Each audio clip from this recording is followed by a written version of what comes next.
Olá, pessoal. Sejam muito bem-vindos ao canal Ricardo Felício Oficial, agora no Rumble e no Odissê. Você que veio do YouTube, Ricardo Felício Oficial ou Embaixada do Reino e também O Farol do Brasil, seja muito bem-vindo. Agora a gente posta mesmo no Rumble e no Odissê, às vezes também no canal O Farol do Brasil do YouTube. Hoje nós vamos falar sobre a temporada de ciclones tropicais no Atlântico, o ano 2023, os meses finais.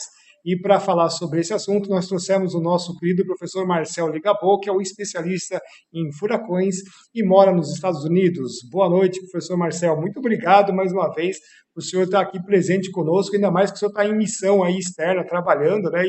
E prontamente nos atendeu. Muito obrigado.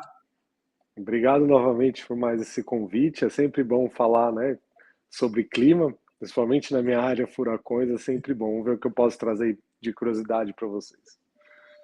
Beleza, professor. Então, vamos aos slides. O professor Marcel, como ele está em campo, ele mandou os slides aqui para a gente. Aqui na central, a gente montou a apresentação.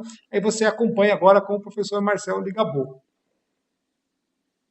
É, isso é, na verdade, sempre publicado pela Universidade do Colorado, né, chefiado pela equipe do professor Dr. Phil Klotzman.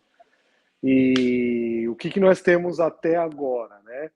Último relatório, dia 24 de outubro, o que nós temos? Nós temos que até agora foram 20 tempestades, o prognóstico inicial seria em torno de 18, 19, ou seja, acima da média, que a nova normal climatológica seriam em torno de 13, tá?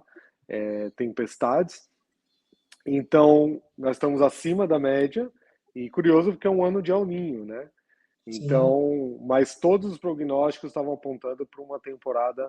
Alguns até apontavam para 24 tempestades, uma temporada bem ativa, né? Qualificada como superativa, na verdade. Então, até agora, 7 furacões e 3 de alta intensidade, né?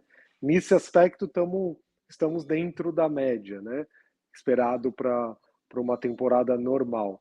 Mas é curioso desses números é ver que mesmo no ano de El Niño, nós tivemos bastante tempestade tropical. Muito por conta, né, da temperatura extremamente alta no Atlântico, tá? Muito alta mesmo. Então contrabalanceou a questão do El Niño no Pacífico, tá? Então o El Niño não teve muito efeito, muito por conta das temperaturas que ainda continuam na faixa tropical aqui do planeta. No Atlântico Norte ainda continua muito quente, tá? As temperaturas das águas superficiais aqui no Atlântico, né? Então a temporada não acabou ainda. Estamos aí analisando, pode ser que daqui a algumas semanas surja alguma tempestade ainda aqui no Caribe, tá? Então ainda não terminamos a temporada, vai até dia 30 de novembro por um motivo, tá? Que eles ainda podem ocorrer, né? Lógico que agora dificilmente eles chegam nos Estados Unidos, o máximo é a Flórida, tá? Que eles podem atingir, muito porque as ondas de oeste, né, das médias e altas latitudes já estão descendo muito, né? Inclusive aqui onde eu estou vai nevar possivelmente na próxima semana, então já estamos aproximando aí já do inverno aqui no hemisfério norte. O professor está no norte dos Estados Unidos, né? Quase no Canadá aí, né, professor? Ah, estou a meia hora mais ou menos do Canadá. É rapidinho.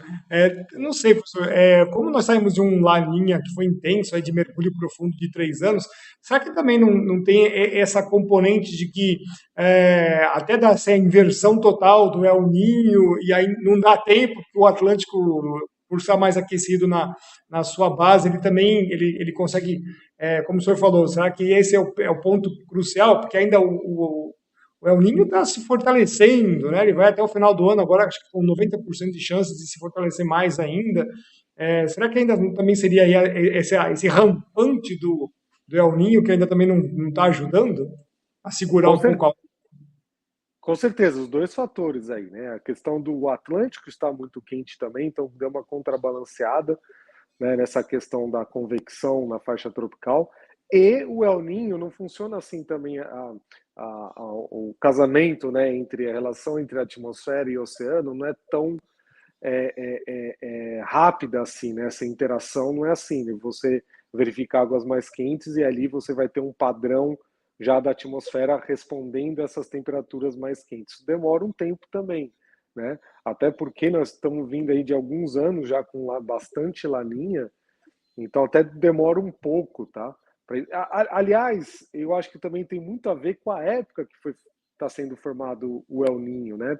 Principalmente Sim. agora, que é uma época muito difícil meteorologicamente falando, porque fica tudo meio muito bagunçado, essa época de transição das temporadas entre inverno e verão, fica tudo meio bagunçado, porque há uma interação muito maior entre as massas de ar que vêm do norte e as que vêm do sul, né? Estou falando aqui no hemisfério norte, né? Então, o pessoal costuma falar corriqueiramente, né? Falar o clima está bagunçado, não é o clima, né? O tempo, mas é típico dessa época, tá? Você pode ter, inclusive, teve, acho que alguns anos atrás, lá em Denver, Colorado, estava 30 e poucos graus durante o dia, no outro dia nevou, entendeu? Então, começa a ter essas bagunças, né? Esses extremos aparecem agora, né? Nesse momento de transição entre as temporadas. Então, o El Niño se fortalecendo aí, ele não consegue se consolidar em termos de escala sinótica, ele não consegue ter ainda uma consolidação impactante na região, entendeu? Então deve ser isso, tá? Perfeito. E aqui no Brasil é a mesma coisa. Nós passamos um setembro com o anticiclone semipermanente parado e as frentes batendo no mesmo lugar, até que os satélites até sensibilizaram aí com essa informação.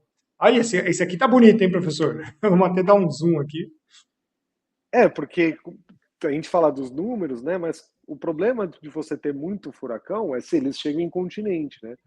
Lógico que quando a gente fala do Atlântico Norte, não é só os Estados Unidos, tem o Caribe, tem as ilhas, tem a América Central, né? Então, mas se você reparar, é uma típica curvatura de quando nós temos El Ninho, né? Eles curvam para como se fosse uma barreira, literalmente nos Estados Unidos. Eles dão essa curvada muito por conta de El Ninho. Você tem muita na média alta troposfera, muito ventos de sudoeste, então eles literalmente bloqueiam, né, como se fosse um bloqueio atmosférico, porque as correntes de jato ficam um pouco mais ao sul, tá, quando temos tipicamente El Ninho, né, então como se fosse uma barreira na atmosfera para essas tempestades. Exceções tivemos, como por exemplo o Idália, que chegou aí com uma tempestade de alta intensidade, tá, no noroeste da Flórida. Graças a Deus, uma região não tão povoada, então os desastres não foram tão altos assim. E tivemos o Ophelia aqui na Carolina do Norte, né, do qual eu tive a oportunidade de, juntamente com o Mark, a gente documentar essa tempestade tropical Ophelia, né? De resto, todas desviaram, né? E ainda pode ser que tenhamos alguma coisa na Flórida aí a próxima semana. Mas é interessante isso, não importa a quantidade, né? E sim a trajetória delas diz muito, né? Às vezes podemos ter bem menos que a média, né? Histórica, climatológica, mas se um ou dois vierem é o suficiente para provocar estragos. O interessante é a origem das rotas foi bem concentrada esse ano, né, professor? É bem ali Sim, no Nordeste da África, bem concentrado. das ondas de leste, né? Porque inclusive tivemos agora o Temi, que ainda está ativo. O Temi, na verdade, hoje voltou a ser considerado tempestade tropical. Ele saiu com uma onda de leste, virou tempestade tropical, virou furacão, deu a curvada, adquiriu condições extratropicais, né? Agora ele desvencilhou da frente fria e ele voltou a ter características tropicais. Então ele voltou a se chamar Temi, né? Isso aconteceu em 2020 com o Paulette, né? Ele passou por uma transição extratropical, readquiriu condições tropicais e voltou a sendo chamado Paulette. O mesmo está acontecendo com o Temi, que está ativo agora. Nossa, isso é sensacional, né? O sujeito Sim. mudando, fazendo uma metamorfose, passando de tropical para extratrópico, depois volta. Muito bacana isso. É, é muito legal. Ainda bem que temos os satélites para poder ver essas transformações, né? Ah, sensacional. Vamos para o próximo, então, professor? Esse Sim. daqui, ó. Olha lá. Tá. Mas aí vai uma crítica, lógico, aí não é quem reconhece mais o continente, né? Isso é o México, então eu não estou falando do Atlântico, estou falando do Pacífico, mas por quê? Geralmente é o Ninho, nós também temos mais furacões na costa oeste, lá no Pacífico, né? E por que eu chamei a atenção para esse furacão? É o Otis, né? E ele passou numa região, essa semana, uma região que costuma não ter muitos furacões. Aliás, o último a de alta intensidade que passou em Acapulco foi há 200 anos. Então, assim, Nossa, não é tão típico. E por que eu trouxe à toa esse? Porque quando a gente fala de rota dos furacões, como eu mostrei aí no slide anterior, muito se dá para a gente saber a rota dos furacões a modelagem dos computadores, né? Então hoje são diversos modelos e cada modelo tem suas diferentes rodagens, né? O GFS americano tem 30, o europeu tem 50 rodagens diferentes, né? Temos o canadense, cada vez melhor, temos o britânico, então assim, tem excelentes modelos globais, temos modelos de computador de furacão, tá? O, o Edgeworth é muito bom, tá? O Refs, que é o mais atualizado, ele é muito, muito bom também, mas nenhum deles conseguiu pegar a intensificação rápida do furacão, né, Otis, que ele passou de um dia, literalmente, de um dia para outro, de uma tempestade tropical para um furacão categoria 5. E nenhum Nossa. dos modelos pegou isso. Então, aí que mora o perigo, né? Você não teve tempo de alertar, porque uma coisa é você ter alerta de tempestade tropical, né? O tratamento que a sociedade dá é um. Se você tem um categoria 5 é outro. Então, ainda há muita dúvida de quão intenso chegou ele, porque como ali na Acapulco você tem na costa, você já tem a cadeia de montanhas, então ele, para se aproximar do continente, ele já sofre uma dissipação, né? Muito porque essas bandas exteriores já começam a sentir o relevo, tá? Mas ele, em teoria, chegou como categoria 5 entre pelo menos 4, tá? Então, por que eu trouxe à tona isso? Para justamente falar, é, é, eu não vi isso nos últimos anos, pode tranquilamente falar última década, todos os modelos falharem, e eles falharam. Por que eu estou falando isso? Ah, comemorar isso? Não, porque tem um problema. Que toda vez que você passa de uma temporada para outra, eles sempre atualizam os modelos. E os modelos, eles começam a sofrer algumas alterações de acordo com a vivência que foram tendo. Então, com certeza, os modelos vão ter alguma modificação, e nem sempre é bom. Então, aquela ideia que os modelos sempre melhoram, não é sempre assim que funcionam. Às vezes, de um ano para outro, esse ano o geofísico americano não foi muito bem. Eles tiveram algumas modificações que não foram tão boas, né? Mas todos os modelos têm essas modificações, né? Essas atualizações, de acordo com o que a gente vai experienciando na vida real, né? E então não acho que seja bom isso, né? Não só pelo dano causado e pegar desprevenido toda essa população local de Acapulco, mas com certeza os modelos vão se adequarão. E o meu medo maior, professor, é que como as águas ali estão ainda em 30, 31 graus ali próximo a Acapulco, o meu medo é que eles vão super agora valorizar a temperatura dos oceanos nas próximas rodagens dos modelos, né? Porque a priori, se você olha, então qual foi o erro? Peraí, por que a gente não pegou essa rápida intensificação? Será que a gente não está contabilizando bem a temperatura dos oceanos no input dos modelos? Esse é meu medo. Porque se eles colocarem realmente isso, aí que eles vão errar realmente, porque a temperatura da Dragomar é só um fator, né? E aí vai começar a ter modelos que vão falar, ó, essa temporada vai ter 30, 40 furacões, a bater todos os recordes, né? E pode advocar para o suposto aquecimento global, né? Inclusive, eu até ia perguntar isso, né? Porque se já tem um negócio que apareceu há 200 anos atrás, né? Parece até o ciclone Buck Rogers, né? 500 anos, É. é, não significa absolutamente nada, né? Deixar bem claro para as pessoas, né? São eventos ocasionais e extremos e de período, assim, extremamente longo, né? Então, aconteceu um há 200 anos, aconteceu outro agora, a gente nem sabe quando que vai ser o outro, né? Não tem como é que a gente fala assim, o prognóstico do futuro não tem que levar em conta os que aconteceram no passado. Quando é assim essas exceções, é o que a gente fala, né, pode chamar de ruídos. É duro a gente tratar, né, é uma coisa que a gente tem que ter em mente quando trata, principalmente com furacões, que traz muita tragédia, traz muito impacto, é saber lidar com essa questão com o público, né, porque a gente chamar isso de um ruído, né, vidas foram perdidas ali, né, então, mas do termo científico foi um ruído, né, é uma coisa que pode ser que aconteça ano que vem, pode ser que aconteça daqui 1000 anos, entendeu? Uma coisa que não dá para você se basear, porque é uma ocasionalidade muito grande, né? Então, assim, não dá para a gente se basear nesse para projeções futuras, né? Então, a gente trata como um ruído, algo que você desconsidera, né? Mas, como a gente sempre foca nos impactos, esse é o meu foco, no objetivo nas minhas pesquisas, né? Como lidar com o público, como informar o público, né? E entender os furacões, Ricardo. Eu lembro quando a gente começou a pesquisa lá na USP, lá anos e anos atrás, né? Você me atentava a essa questão da atuação da Defesa Civil, que foi, né, o meu trabalho de graduação, né? Orientado por você justamente. Mas isso vivendo os furacões, eu, eu consigo entender que cada furacão, cada tempestade é de um jeito, e dependendo de onde ela passar, também o resultado é diferente.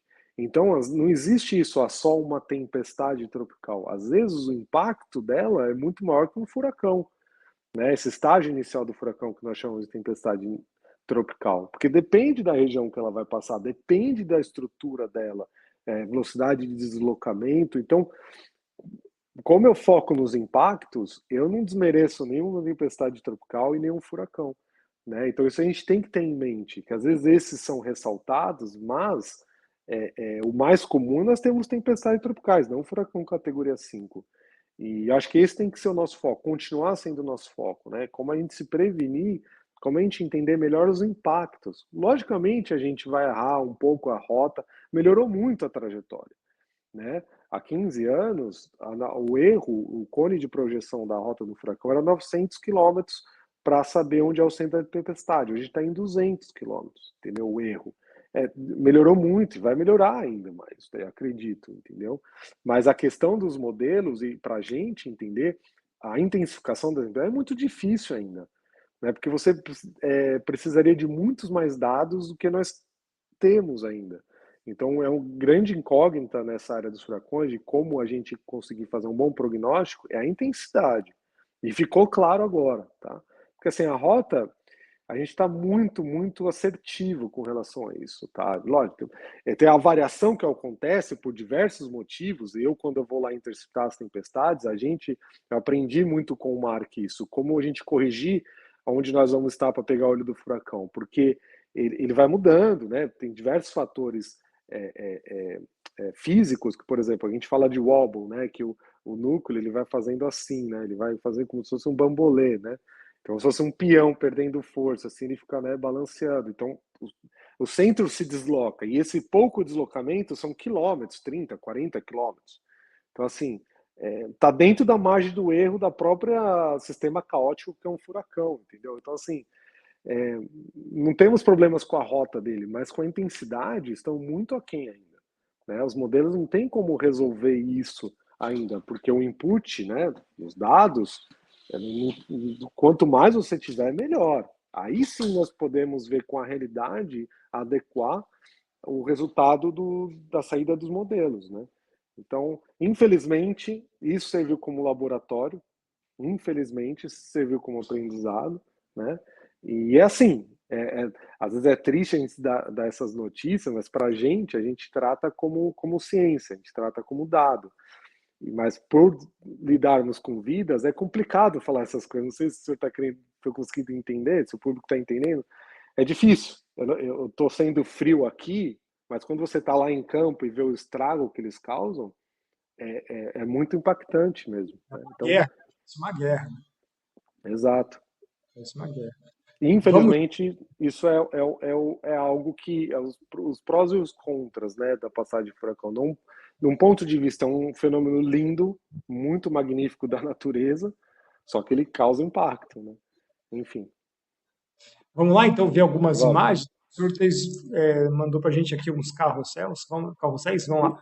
Então, veja só, ele de uma tempestade tropical típica, sem um olho ali formado, né? Você tinha um centro da tempestade, em questão de horas formou o olho, já próximo continente, categoria 5, bateu em continente. Você vê que ele já se aproximando, perdeu um pouco de intensidade, muito por conta do relevo, né?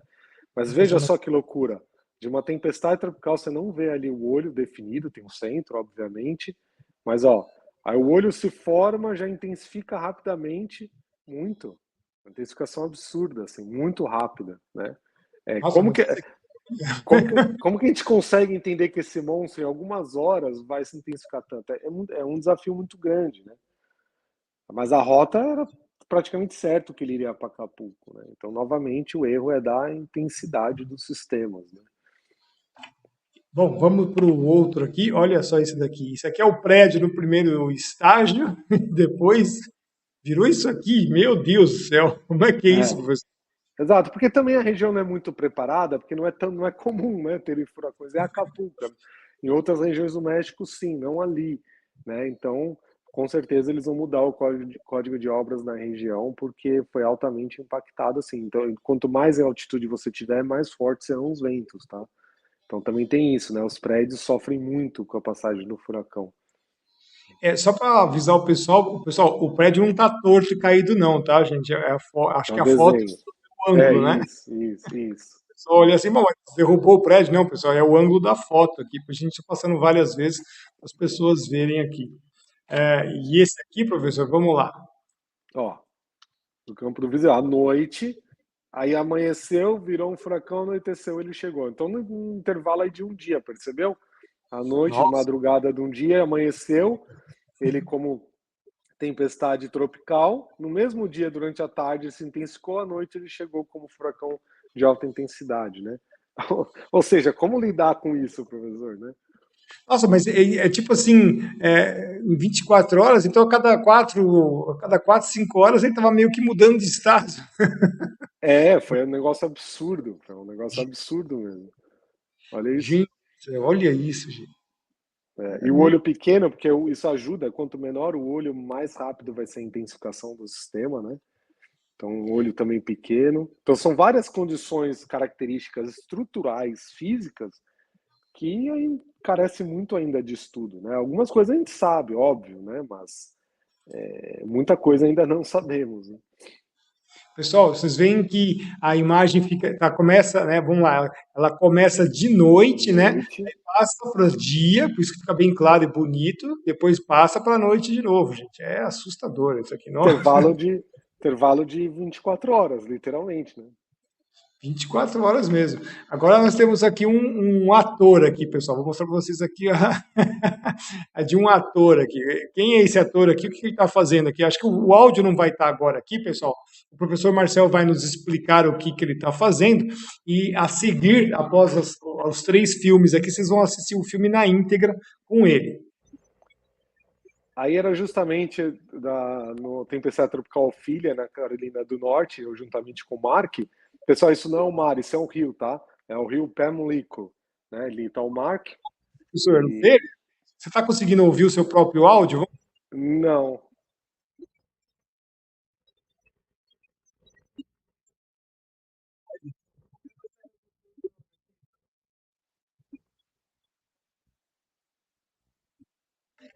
Deu para escutar? Aqui eu não escutei. Aqui está vindo, depois eu vou ver se não ficar, a gente vai colocar também. É, tudo Aqui bem. aonde, professor? Vai ser mais um vídeo aqui. Vamos... Ainda na Carolina do Norte, né, na faixa costeira que chama Outer Banks, né, que são os istmos, né, literalmente umas faixas de terra em direção ao oceano, né? Então as casas já são construídas, né, bem acima, você pode ver que tem a madeira abaixo e formam essas dunas. E olha a rua como fica alagada, porque do lado dessa duna a gente colocou a câmera, né, que a gente coloca para Fox Weather, né? É o trabalho que o Mark já faz há muitos anos, eu auxilio ele nesse trabalho. Então a gente estava pegando essa câmera ali, então para chegar à praia você tem que passar por essa duna, né? E aí é a rua, né? Porque ali, em teoria, os carros passam, entram ali nas aqui é a garagens, né? rua, esse rio aqui é a rua, é isso? Isso. E do lado esquerdo da tela, do meu lado direito lá, né? O lado Aham. esquerdo da tela é a praia, né? Tem que passar essas dunas, né? Então, se você voltar ao vídeo, as pessoas vindo da praia, eu subi a duna para pegar a câmera, né? E, e, e Outer Banks é isso, é uma faixa de areia, literalmente, igual como as casas, elas têm que ser, né, elevadas, né? Acho que se você puder até pausar. Olha lá atrás é a praia, né? Tava aí com o Mark, com os equipamentos, o anemômetro que a gente deixou, né, capturando também dados, né, parte do nosso equipamento. Então você vê que as casas são levantadas justamente por isso, né? Porque o mar sobe, né? A areia tá ali porque o vento e o mar levou, né? Nossa, como é que chamava o lugar, professor? Porque estava o áudio junto. Como é que chama o É, lugar? é uma região, um istmo, literalmente uma faixa de terra que corre por todo o litoral da Carolina do Norte, chamado Outer Banks. Entendi. Nossa, que Outer interessante. Banks. É Ou muito seja, legal. essa areia toda aqui, ela fica o tempo todo se mexendo conforme o vento e o mar, Isso, né? Então ela é bem isso, incrível, né? isso. Ó, se você pausar logo um pouco antes, você consegue dar o play. Na hora que eu girar a câmera, você consegue ver as casas. Quer ver, ó? Como elas são levantadas. Quer ver? Aí, ó. Tá Aqui, vendo? né? Sim. Isso. Todas são acima do nível da rua, né? Aí é a rua. Né? Ó, Olha lá. pessoal, a outra tá mais alta, ela bem alta, uma verde ali Bem bem alto. alta. Isso, isso. É típico Caramba, da região. muito Né? bom. Isso que Vocês era vão... uma tempestade tropical, tá? Não era um furacão de alta intensidade. Né? Esse aqui, que é um aquário? Não. Então, aí foi no próprio Pamlico, a gente cruzando aquela ponte ali no qual eu gravei, lá tinha um parque, né, próximo ao rio, e inundou. Só que do outro lado da margem do rio, você tinha uma casa, né? E ela estava ali, pelo menos, ali 1 metro, alagada, pelo menos, né? E nós estávamos fazendo entradas para o Fox Weather, né, direto aí com esse fundo, né? E o engraçado é que um senhor parou para conversar com a gente, porque ele ficou olhando ali a casa, ele falou, eu ajudei a construir, meu amigo dono tá em Orlando, na Flórida, viajando, e ele viu na Fox Weather a casa dele de fundo, eu fui ver e tal, e ele começou a conversar com a gente, aí mostrou o vídeo, né? Ele viu esse vídeo aqui e tal, e era o próprio Mark. Aí falou, vocês conhecem esse cara? Aí eu falei, eu conheço, é ele. Ele não tinha reparado que ele estava conversando com a gente, né? A gente estava ali justamente. Foi Ai, engraçado. São vocês? Nossa, eu não tinha reconhecido. Foi engraçado. esse vídeo aqui, então, que deve ser muito É. bom também. Vamos lá.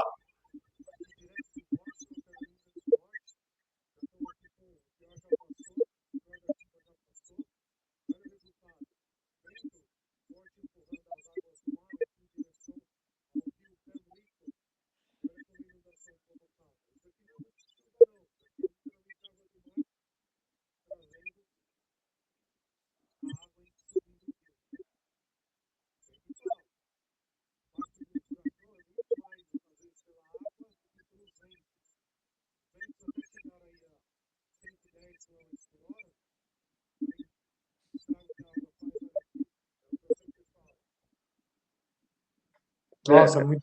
É se aquela o coisa. áudio não saiu na transmissão, eu estava justamente mostrando isso, né? Que o impacto dos furacões é muito mais pela água do que pelo vento. Então, é aquilo que eu falei no início do vídeo. Da nossa conversa. Às vezes o impacto dos alagamentos é maior.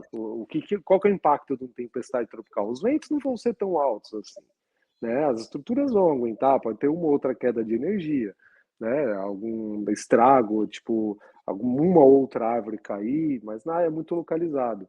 Mas a água desprendida ou por chuva ou essa entrada do mar, né, nos canais que desaguam, né, no oceano, né, essa água entra com tudo, né? Não é água de chuva ali, né? É justamente água do mar impondo pressão, né, no rio, né? Então, assim, essa água vai subir rapidamente, aí causa bastante impacto, né? Perfeito. Vocês vão acompanhar agora todos os vídeos do professor Marcel a partir desse exato momento. Acompanhe aí, pessoal.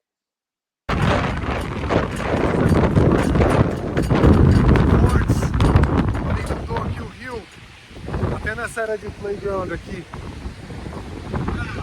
Uau! Isso daqui é Outer Banks. Vou pegar uma das em cima das dunas.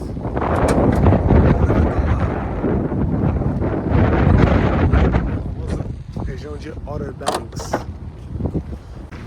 Aqui direto de Washington, Carolina do Norte. Já estamos aqui com o pior já passou, o pior da chuva já passou. E olha o resultado, o vento forte empurrando as águas do mar aqui em direção ao rio Pamlico. E olha como a inundação provocada. Isso aqui não é muito de chuva não, isso aqui é literalmente água do mar trazendo a água subindo o rio, né? Sempre falo, impacto de um furacão é muito mais, às vezes, pela água do que pelos ventos. Os ventos até chegaram aí a 110 km por hora, porém, o estrago que a água faz, olha aqui, é o que eu sempre falo. Bom, voltando então, professor, é interessante que a fabriquinha de capetas ainda está aí, né? Porque a gente tem que mostrar uma outra coisa interessante, que é a carta SIG-WX, que eu peguei aqui no Cimaer Brasil, né? Então, dia 23 de outubro. Ela já está um pouquinho antiguinha para vocês que estão aqui nos vendo, já tem uma semana, mas não tem problema, porque a gente está mostrando a zona de convergência intertropical, a fabriquinha de capetas que o professor Marcel fica estudando, né, professor? Está Isso. bem, ainda bem aí ao norte, então está lá aos 5 norte até os 10 graus norte de latitude, e é por isso também que né, a chuva ainda não está vindo com muita intensidade aqui para a região norte do Brasil, o pessoal falando que é aquecimento global, nada, né? Não tem nada a ver uma coisa com a outra, né? Uma componente muito grande de entrada de umidade do Atlântico que vem das ondas de leste, ela ainda está no hemisfério norte, ela vai agora vir caminhando para o hemisfério sul e é aí que alivia aí para vocês, né, professor Marcelo, né? As ondas de leste geralmente já deveria ter aliviado há um tempo, né? Então tivemos o TEM que ainda está ativo, que foi uma onda de leste. Agora é muito difícil, né? Tá, agora a ITCZ já vai descer mesmo, tá? A intensidade dela, à medida que a ITCZ vai descendo, aquilo que eu falei, transição no planeta fica confuso, né? Porque Sim, assim, ela não fica muito intensa, né? Então não é automático, né? Não é que parou aqui o furacão e vai começar a chuva na Amazônia, por exemplo, né? Isso sim, não é tão automático assim. Então é muito legal a gente quando analisa, legal do ponto de vista científico, novamente, analisa as médias climatológicas com a realidade, né? A realidade é muito mais complexa do que uma média climatológica, né? Média climatológica para a gente é algo para você se basear, entendeu? Literalmente assim, né? Aonde que aonde que está localizado um furacão? Ele está localizado no Atlântico Norte. Muito bem, tá. Vamos para onde ele faz se deslocar? Ah, e já tivemos um furacão dessa intensidade na região? É mais para esses fatores, né? Então, para a gente que estuda a variabilidade dos ciclones tropicais, é muito legal analisar a realidade, né? Comparando com a média climatológica. Porém, para a população, para a realidade, a média climatológica pouco importa. sim, Pouco importa e se está tendo mais ou menos. Outros fatores são preponderantes, né? E fatores que independem de coisas locais específicas, né? O deslocamento das tempestades muito tem a ver com as correntes de jato, com as grandes altas, né? Esses anticiclones que o professor mostrou aí no hemisfério sul. Eles vão ditar muito o deslocamento das tempestades. Agora, para você estabelecer uma região de anticiclone, não é uma força planetária, não é algo localizado, né? sim. Então não tem a ver com o clima da Flórida, ou seja, da relação da superfície da Flórida com a questão de ter furacão ou não. Porque eu escutava muito na Flórida, esse inverno choveu muito, então quer dizer que agora vai ter furacão. Mas não existe essa relação. Sabe aquela Relação- coisa bem, não faz sentido nenhum. As pessoas falam isso. Nossa, outubro, quando chove muito, quer dizer que, sei lá, em janeiro as temperaturas vão ser baixas. Não tem essa relação, né? Porque a questão local pouco interfere nessas grandes circulações planetárias, né? Por que ainda nós estamos esperando a tempestade tropical no Atlântico? Porque também tem outra circulação, outra oscilação que nós chamamos de Maiden Julian, que corre todo o planeta. E ela está favorecendo agora a parte leste do Pacífico e oeste do Atlântico. Por isso que tivemos o Otis, por isso que tem duas tempestades se formando no Pacífico e possivelmente uma semana que vem aqui no Atlântico e Tami se recuperou. Porque são grandes circulações planetárias. Não tem a ver com o local, não tem a ver por ter mais pessoas em Miami ou por ter, né? Isso pouco interfere, entendeu? Porque essas ondas planetárias circulam um planeta, entendeu? E, é, Pode falar. Não, não, são fenômenos de grande escala, que não tem Sim, como sim. o pessoal falar que o CO2 está alterando um negócio desse. É absurdo, né? Eu nem quis entrar nisso. Eu estava tentando entender o seguinte, como que, não é nem pelo CO2, como que a detecção de uma temperatura mais alta num local, né? Se você entrar no CO2, aí tem menos justificativa ainda, né? O professor está dizendo, então, do particular para o universal, né? Também é essa característica, né? De pegar um negócio que acontece num lugar e achar que já diretamente aquilo vai interferir numa coisa maior, né? Isso é impossível, né, professor? Porque assim, quando a gente estuda meteorologia, climatologia, a gente é baseado em dados. E assim, como que a gente pega dados de furacão? Os dados oficiais, né? Você tem que ser ventos constantes e durante 1 minuto, né? Então, durante 1 minuto você tem que ter aqueles ventos ali, né? Não pode ser rajada de vento. E tem que estar a 10 metros da superfície. São os dados oficiais, né? Desculpa, eu não vivo a 10 metros, eu não tenho 10 metros de altura, Já. entendeu? Então, assim, a vivência, né, da questão científica é diferente a gente estabelecer. Por isso, quando eu estudo os furacões, eu vou ser bem honesto, eu não aprendi tanto mais do que eu já sabia no Brasil vindo para cá. O meu crescimento, minha evolução não foi tanto nas bases científicas, mas sim da vivência, de Sim, entender como que funciona, os impactos, entender uma tempestade, entendeu?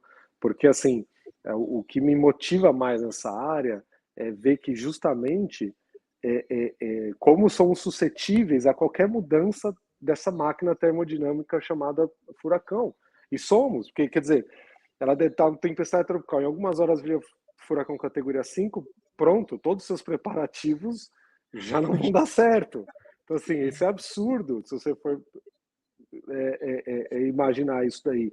Então, isso é muito cativante para a gente, entender como que é vivenciar isso daí. E eu te falo, de primeira mão, cada tempestade é de um jeito, professor. Não tem isso aí, então, os ventos estão a 100... Isso é tão ilusório, os ventos estão a 130 quilômetros por hora. Isso não diz nada de impacto. Você lá, não diz nada. Porque é literalmente uma areazinha dentro da tempestade que está detectando aquela velocidade. Não fala da deslocamento da tempestade, quanto de chuva, nada. Do sentido dos ventos, que faz toda a diferença. Se sim, essa tempestade que vocês viram que o rio entrou, se ela fosse deslocada, o sentido dos ventos fosse um pouco diferente, a água do rio não subiria tanto assim. Então não era nem tanto a intensidade da tempestade, mas o sentido dos ventos. sim. Entendeu? Isso é Então bem tem interessante. todos esses fatores que a gente, quando vivencia, a gente repara.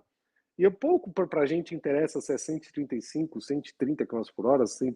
Outros fatores a gente leva em consideração na vivência, na realidade, para saber se vai ter queda de energia, se algum lugar vai alagar, que isso que interessa para a gente, né? Então, essa relação é muito interessante. Eu lembro que na hora que a gente fez aquela pesquisa, né, o professor Marcel levantou todas as coisas, a gente achou um trabalho do Lance e uma afirmação dele que falava que vocês estão falando do negócio do aquecimento global, esse negócio aí vai subir 1 quilômetro, 2 quilômetros por hora a mais, o que isso interessa? Esse negócio que já está soprando a 100. Lembra disso? Era muito interessante. Lembro, e eu sempre uso algo que você falou, inclusive, acho que em aula, inclusive, nessa apresentação, você falou, pessoal, imagine um carro batendo a 200 km por hora. Agora, imagine o carro batendo a 202 km por hora. Não vai mudar em nada. O estrago é o mesmo, não tem diferença nenhuma. É até difícil. Pessoal, quase impossível você pegar velocidade dos ventos durante um furacão. Vocês não sabem como é difícil. São Sim, anos e anos e anos a gente tentando. É dificílimo. Não é simples, tá? Muita gente tem, porque os caçadores de furacão vão lá e emitem sondas, né? Que elas caem, eles, antes de dar o splash, que a gente fala, né? Antes de chegar no solo, naqueles últimos 10 metros, né? Ali que é o oficial. Mas, assim, é muito difícil a gente, em loco, detectar isso com um anemômetro. Então, do meu ponto de vista, é muito difícil a gente dar qualquer tipo de afirmação que os furacões estão ficando mais intensos. É difícil a gente detectar a intensidade dos ventos dele, né? E ainda mais a minha vivência mostrando que pouco importa a velocidade de vento local ali, né? Por exemplo, O Katrina provocou muito estrago, e era um categoria 3, porque ele tinha outras condições que tornou ele um furacão muito intenso, muito forte de impacto, não na velocidade dos ventos, né? Isso. Então, na hora que a gente traz da realidade isso, e eu vivenciando com o Mark essas tempestades, ele faz isso há 30 anos, então eu aprendo muito. E eu tenho orgulho de falar isso, né? E infelizmente as pessoas falam, eu já escutei muita gente falando, não, porque nós temos aqui o brasileiro que caça os furacões, tal, e até comento, não, ninguém é o brasileiro único que faz isso. Na verdade, eu na história, se você for pensar, eu sou o brasileiro que mais passou por furacões na história. Não tem Sim. outra. Aqui, acho que nos Estados Unidos, eu estou entre os 50 na história que Olha mais que vivenciaram tempestade. Então, brasileiro com certeza. Entendeu? Só que, infelizmente, eu não estou fazendo isso pelo Brasil, entendeu? sim. Eu não fui valorizado em nenhum momento enquanto eu estava no Brasil, né? A não ser pelo professor Ricardo, né? E pela família, né? Então, infelizmente, tem isso. A gente, porque você está aí pelo Brasil. Não, não tô. Eu tô por mim, né? Aprendizado, que é uma coisa maravilhosa. E é interessante que você falou isso, né? Porque os instrumentos, eles já têm um limite de operação, né? Mesmo você pode pegar rajadas intensas, fortes, mas, meu, passar por horas. Eu lembro que teve um ciclone extratropical que chegou perto da estação Comandante Ferraz, né? Eu acho que até te contei essa, professor, que o anemômetro, nós estávamos medindo remotamente, então, lá no INPE, e a estação medindo, aí 150, 80, 90, 100, chegou 110, zero. Zero. Que zero? Como assim zero? Pô, o instrumento voou, vai embora. Não, e até a calibragem dele, né? Justamente por ser remoto também, então assim, você tem que calibrar. Dá problema na comunicação com software, tem vários tipos de problemas que dão, entendeu? Na comunicação entre as mídias, entendeu? Tem vários problemas. A gente testa muito, testa, e nós temos 4 estações, 4 anemômetros, né? Dificilmente nós temos um que suporte e funcione, né? Eu fiz. Sempre tem algum errinho, sempre tem algum erro, né? E estamos falando de anemômetros top de linha, tá? Coisa aí que não é por menos aí de 2, 3 mil dólares, não.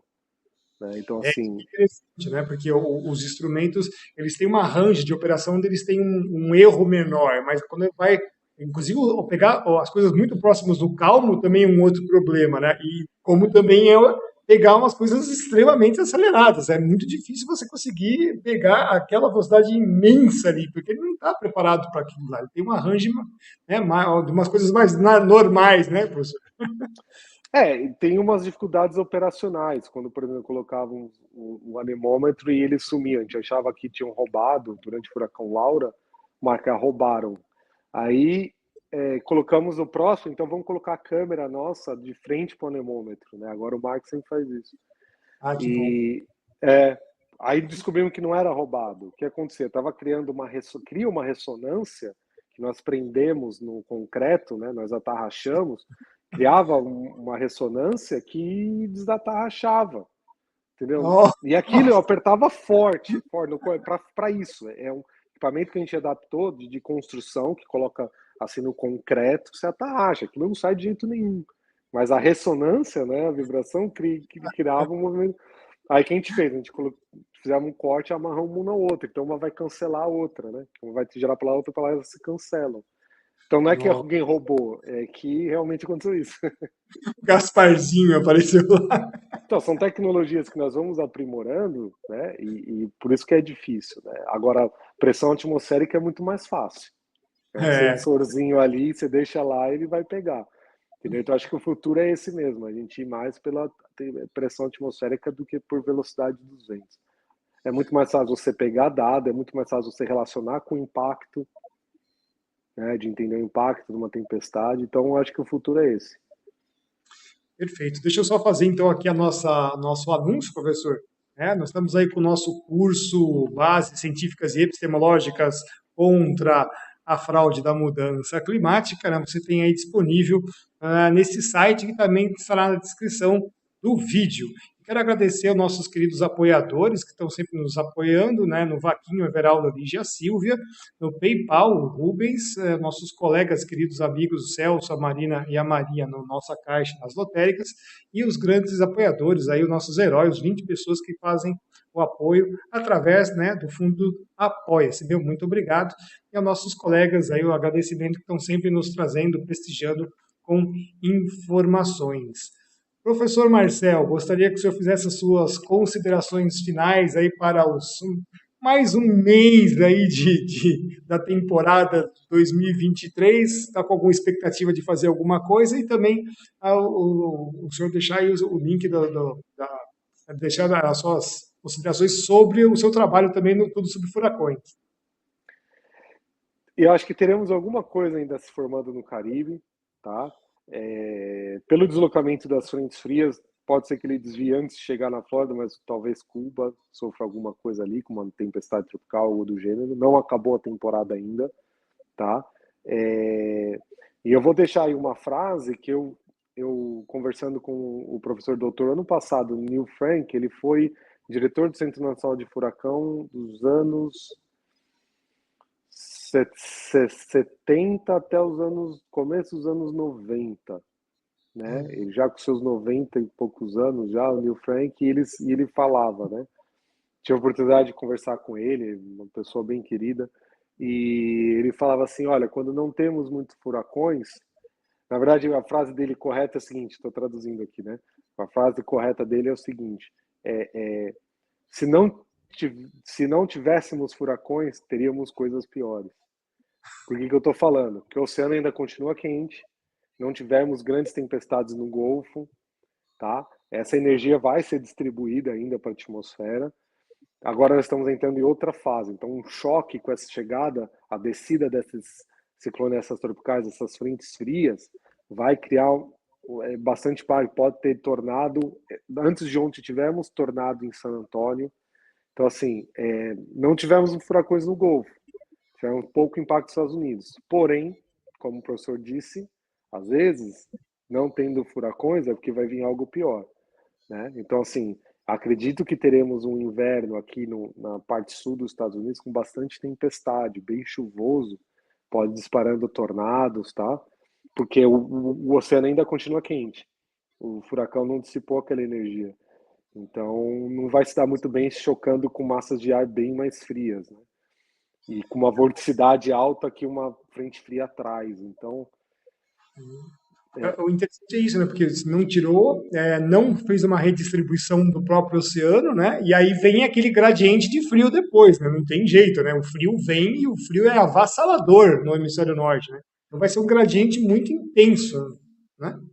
porque eu estou falando, o que eu quero dizer é o seguinte, às vezes a gente fala assim, nossa, tá, a gente poderia falar o contrário, né, professor? Nossa, não teve quase furacão nos Estados Unidos, tá vendo?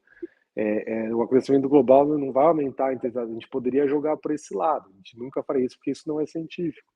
Mas a gente sabe que não ocorrendo os furacões, outras coisas ocorrem, Sim. né? Essa energia ela vai ser dissipada de algum jeito.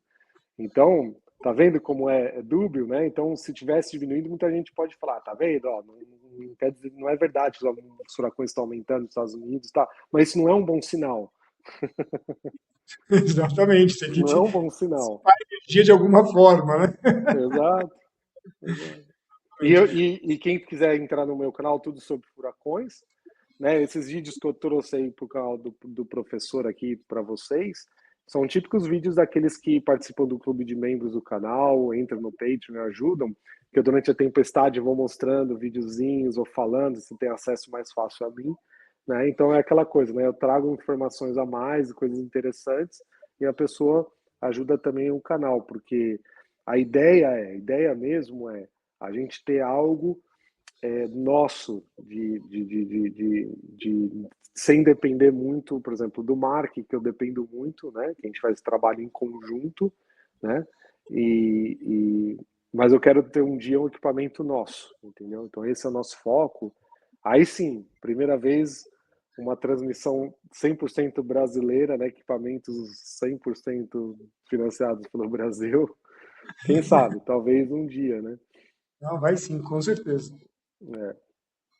É isso aí, professor. Eu agradeço imensamente aqui a sua participação, colaboração de ter vindo aqui no canal. O senhor está com trabalho, não quero tomar muito seu tempo, né? E foi um trabalho extenuante aí. Muito obrigado pela sua presença. Que Deus abençoe muito a sua vida, professor.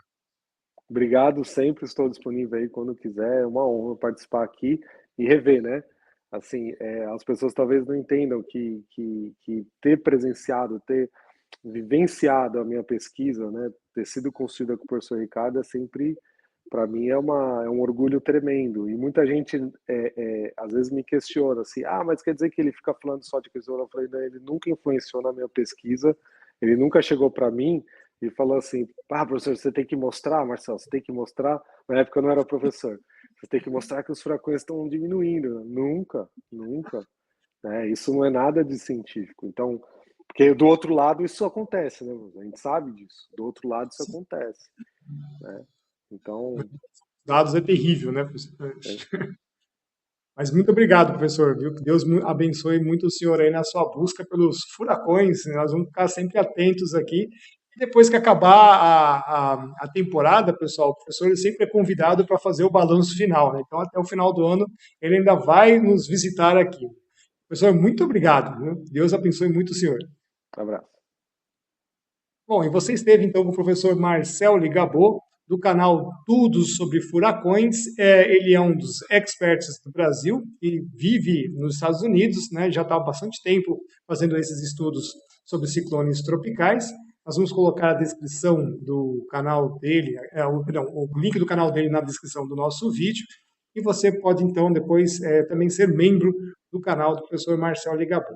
Eu quero agradecer a todos por terem aqui ficado conosco, nos prestigiando.